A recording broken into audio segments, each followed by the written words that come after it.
De lezen kapitale karpers op de kant van de Zwette Poel bij Broek. De sportviskers keppen die saai uit het wetter. En dan ben ik al even maar dwaande, want het is hier goed mis.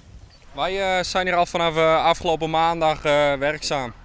En afgelopen dinsdag was eigenlijk de ergste dag.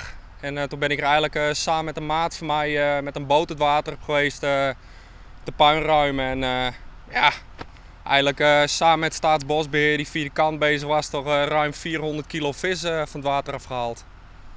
Wat voor gevoel had je erbij? Ja, verschrikkelijk. Ik bedoel, je komt vissen tegen die heb je zelf gewoon gevangen. Meertings van het wetterskip jou aan dat er tenminste zuurstof in het wetter zit. Mogelijk komt dat door de Rijn. Eigenlijk is Bosbeheer beziekt er wat onder het waan. Wat we nu doen is dat er geconstateerd is dat er eigenlijk zuurstof in het wetter zit. En wat we nu doen met die trekker is dat we beluchten. Dus we zwaar eigenlijk door het roempomp van het wetter dat we weer zuurstof in het wetter krijgen kunnen. En daar doen we hier allerbest voor. Want als natuurbeheerder word je dit net zien. Ja, dat is natuurlijk hartstikke slim wat je bad is. Hè? Dat je zult een hoop dieren visken boven komen. En dat geeft je ons het. Dat wil je net. Vis moet zwemmen nu. En bij karperviskers komt het extra hut aan. Zij herkennen de vis. Ze gaan met heel veel liefde met de vis om.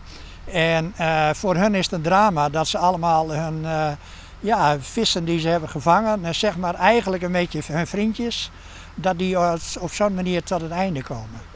Omdat de problemen oplost binnen en de oorzaak bekend is, beeld deze jeddere supersterk verbinding gebied voor alle viskers.